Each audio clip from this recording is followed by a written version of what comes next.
Hello and welcome back to the channel, and I'm back for another explore on the Ovenden Junction Railway, where we finished the last part at the Northbridge Railway Station. Today's focus was going to be on the Old Lane Tunnel, which had 3 different names. I'll get back to that later on. And also we're going to have a look at the Dean Clough Mills and the history on that, heading towards the demolition of Woodside Viaduct. We'll be focusing specifically on this area around here. Then moving slightly more northwards towards the Old Lane Tunnel and the southern portal of Lee Bank Tunnel. So that's looking back at the Northbridge station where I finished the last episode. I'm currently stood on that remaining footbridge that I would have showed you at the back end, so if you haven't seen that video, please check it out. Now I'm currently stood just above a cutting going towards Old Lane Tunnel. Now what's interesting is there was actually 2 tunnels, and I'm going to explain what the other tunnel was for in a second. Now there is a photo taken from here which shows where the side passage down to the other tunnel portal will have been.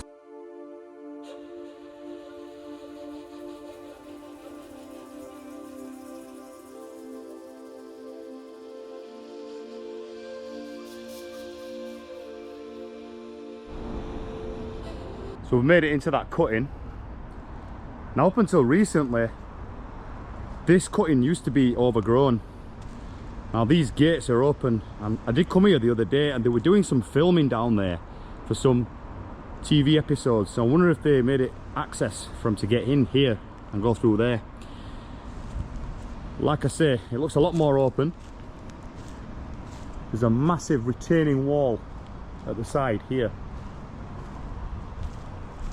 And just down here, you can see a lot more of those cable brackets that I refer to further down near Sainsbury's. And there are a few loose pieces around here as well. So we've got another retaining wall to the left. And what we're also looking at is down here. This would have been a lot lower level. If I show you that picture, there was another tunnel portal in the far corner, and slightly further down to the right of the Old Lane Tunnel. Just stood on that, and I wonder if that was a railway relic. I think it was part of a track fastener. It does have some writing on it, but I can't really see what it says. No, it's too rusty to tell. So here is the site of where another tunnel portal would have run underneath, and it has been filled in.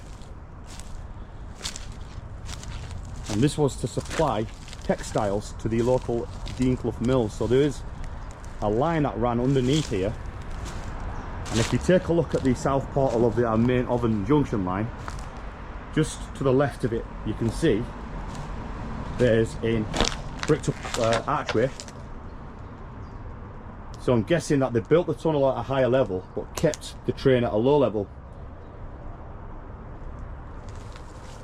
Now this is the south portal of the Old Lane Tunnel. Now it's interesting because it has got 2 other names. It's also known as Woodside Tunnel. Now inside the tunnel is built in different sections, and it goes on an S-curve of 402 yards towards the northern end, towards the Woodside Viaduct. But on the early 20th century map, it is referred to as Stones Tunnel. Now before we go to the northern end, we're going to find out where this tunnel led to down at Dean Clough Mills. So there's just another last shot of the cutting before we head out.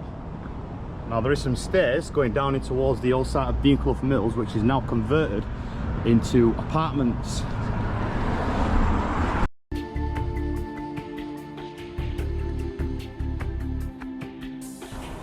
Just at the other side of that tunnel portal that went underneath the Ovenden line, and you can still see here, you've got the portal there that's all fenced up, and I believe it's used for storage. It's not very long, but you can see here there's actual rails still in the ground in the cobbled road. a little ring one here, so I'm not sure if that was a small turntable or something. And the maps do show that there were a line where you can see went off through where this road is, going down to supply towards the Dean Clough Mills. Now the Dean Clough Mills, it was built in the 1840s to the 1860s, and it was to supply for Crossley's carpets. And actually at one point it was one of the world's largest carpet factories, which was half a mile long, so probably going from around here. And there's a lot of buildings still left that are converted into cafes and apartments, and the floor space was around 125,000 square feet. But after years of declining production, it closed in 1983.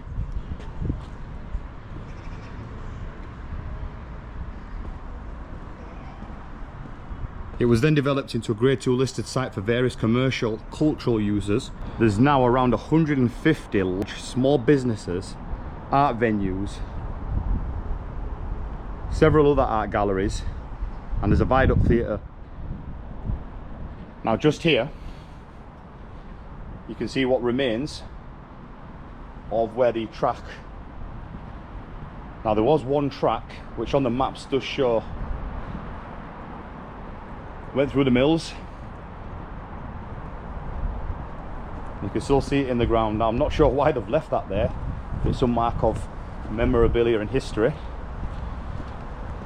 But now you can see all these different apartments, and it does continue for quite some distance till you get towards the northern end of the Old Lane Tunnel. There is a cafe called the Engine Room here, and I wonder if it's any remnants to the railway. Let me know if you do know.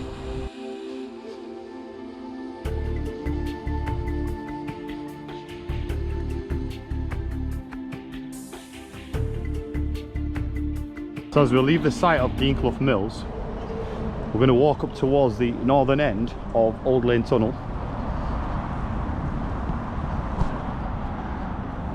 This photo shows the next section where I'm about to walk. You can see where I've just left Dean Clough Mills, so I'll be walking up here towards the northern end of the Old Lane Tunnel.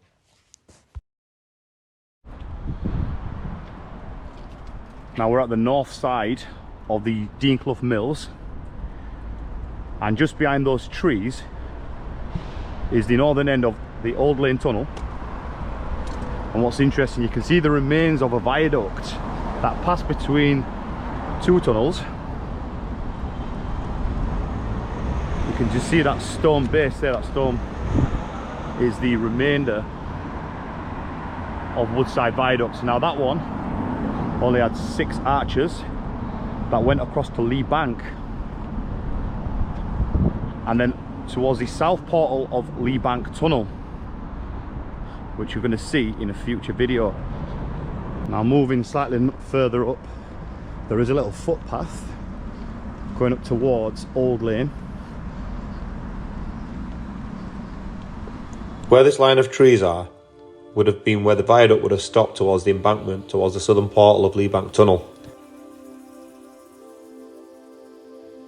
Both the viaduct and the embankment leading in towards the southern portal all have been demolished. If you take a look at this picture here, you can see the southern end of the Lee Bank Tunnel when it was in operation. All this was demolished to build the A629 Ovenden Road. And this is where the Woodside Viaduct would have stopped on the embankment. So going through onto this footpath,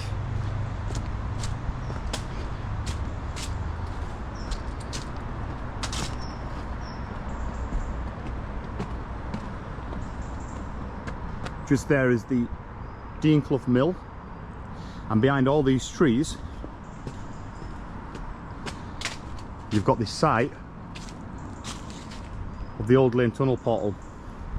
Now where you can see the, I don't know if you can just make it out down there, the viaduct would have made a slight curve going up through an industrial estate. So I'll just walk back down and show you.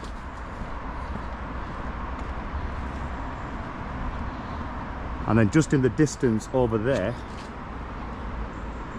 there's another abutment going towards Lee Bank. The south portal of Lee Bank Tunnel, which has now been totally obliterated. We've approached the site of the northern end of the old lane tunnel. Now it is in a small cutting, which would have led towards the viaduct. So what we're going to do is we're going to see if we can get down there and see if we can see that northern portal. And if it is open, potentially maybe even get a look in. Now I've heard it is closed, so I don't think we will be. But the line, the tunnel would have gone under here, emerged out of this portal, making its way onto Woodside Viaduct. So we've found the northern end of the old lane tunnel. And it looks like the door is open. There's a cut-in that leads on towards where Woodside Viaduct was. Now it looks like the door's open, so what we might do is, if it's open, we're going to venture in and see if we can get into the tunnel. So here's a look at the northern end, northern portal. So that was the entry in. So it's got the typical GN northern design, so Great Northern design, sorry. So like all the other tunnels, Lee Bank, Hammers Hill, Clayton, Door Park Tunnel. We're going to start our route through the tunnel from the southern portal just north of Northbridge Railway Station. Now to the left you can see there's a stone arch. Now that tunnel that we mentioned that went under towards the Dean Clough Mills was actually underneath here. So now this tunnel is got the typical GN design. Now normally they have stone bases and they switch between red brick and stone. And we've had a little walk through from the northern portal and it's quite dry in here and it's in decent condition. Now to the right here you can see a lot of, there's a little bit of water ingress. Now majority of the tunnel is fairly dry. There's a little bit of calcite deposits and here we've got a chain marker. Just if I just roll back a little bit, you can see here the water ingress in the ground there. Now it looks like the tunnel has a double curve which slightly goes north-west and then moves again north-east slightly. And there is a bit of a change here in where the masonry changes. Now some of these GN tunnels, like you saw at Lee Bank Tunnel, were built in sections. So I'm wondering if this part here was built in sections. You can just see the change of the masonry there. There are quite a few wall brackets at the bottom. Now they are wooden. Now I'm trying to work out what those are. And I wonder if they were just old wooden cable supports. If you do know, leave a comment. It's like water ingress here and then a bit of soot on the walls at the side. There's a lot more soot at the top here. You can see where the brick and the stone does change here. More to the left here you've got a mixture of calcite and stalactites at the top there. You can see just sliding down the lining of the tunnel. Now it is more to the south side where the tunnel is quite damp. There's more water ingress to the left here, but it does get fairly dry more to the centre of the tunnel. And we're just coming up towards the first little curve. That's looking back towards the south portal.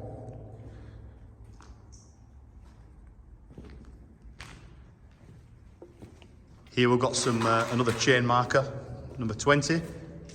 And then up here we've got some old pipe.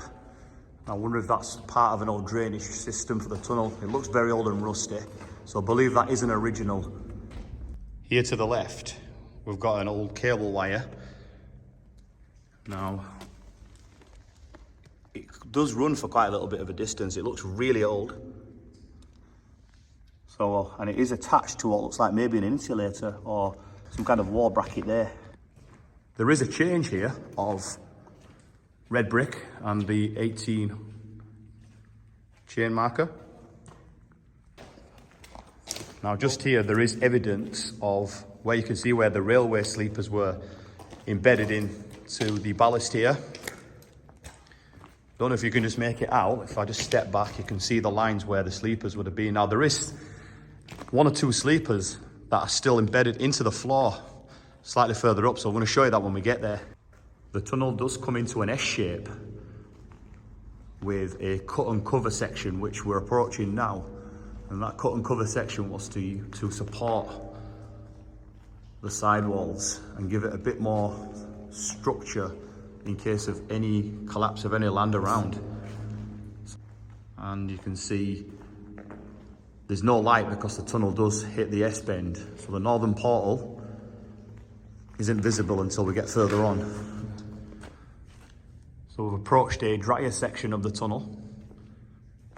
You can see there has been previous water ingress because it does look like it's got calcite deposits, but it's very dry. So this looks like a dried out section where water ingress wave ran through in the past.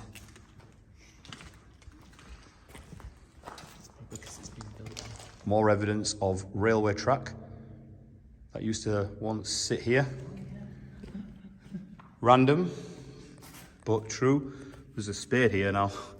Whether that's was for the purpose of the railway or whether it's been put in here recently. Now it does look really old and it's just mounted up on one of the old brackets. Brilliant. So here's an old sleeper. I think it's an old wooden sleeper. And you can see the track chair is still fastened down into the ground. And that's the only one that's still left. Now there are a few just slightly further up that are broken, but this one's firmly and securely fastened in still. We're certainly more into the drier section. We're more or less center of the tunnel. You can just see how there was a slight curve. And now it's literally just echoing. There is a curve just here. I don't know if you can just make it out, this torch. I've only brought one with me, but you can just make out the lighting of the northern portal is just to the northeast, which is what approaches what was Woodside Viaduct. It's also worth pointing out that there's actually no ventilation in here. There's no shafts and there's actually no refuges as well. So good luck to anyone that was working in this tunnel. I'm sure they had some more health and safety protocols, but yeah, there's no refuges in here. And like I say, it is in quite good condition. We're still in the cut and cover section. And there is another change going back to the original arch as we get slightly further north towards the northern end. We can just see a speck of light from the northern portal coming up.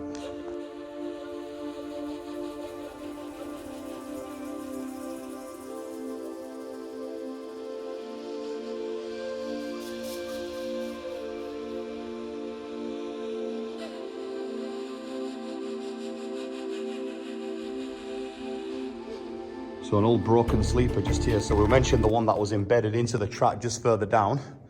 And here is the one that I was referring to that we'd seen. So you can see here that it's broken in half. There's slight remains of it just to be left here. See the track chair and some bolt pins even still left. There's about 3 bolt pins, 1 snapped, and the old rusted track chair. That's looking back towards the southern portal. Looks like we've got potentially old patchwork here, I'm not sure. Now, there's a lot of soot at the top. Got another chain marker here.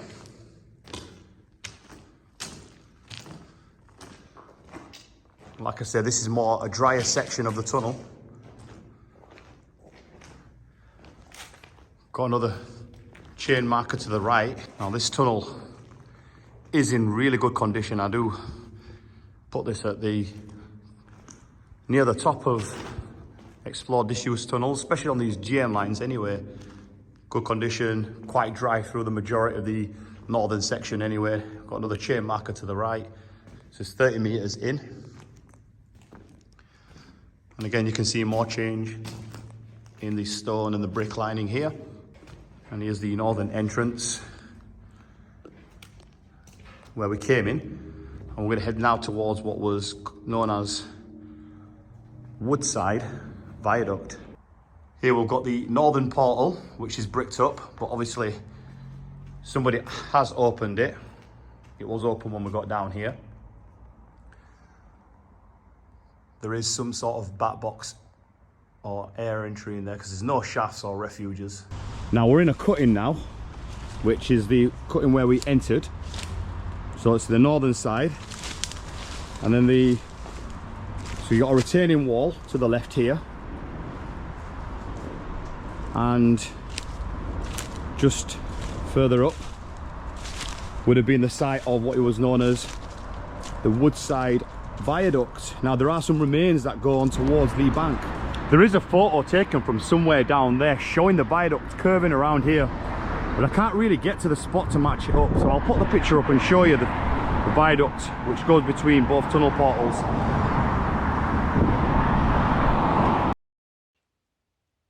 Now here you can see where the viaduct was stopped at the embankment going towards the southern portal of Lee Bank Tunnel. This embankment has now been demolished, with the southern portal of Lee Bank Tunnel being totally obliterated. Now the viaduct would have curved around here somewhere with its 6 arches. It was demolished back in the 70s, so obviously it would have made its way through. Now this is where I think you can see some abutments. I think that is the abutments of the Woodside Viaduct, or some remains, leading onto an embankment which has been literally obliterated, heading towards the southern portal of Lee Bank Tunnel. So I believe this is where our train carried on its venture.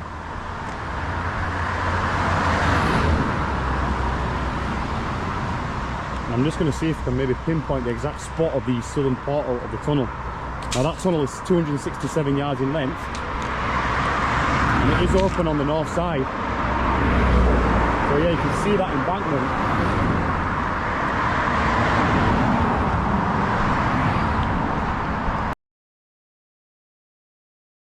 And somewhere just here is where the southern end of the Lee Bank Tunnel portal is filled in.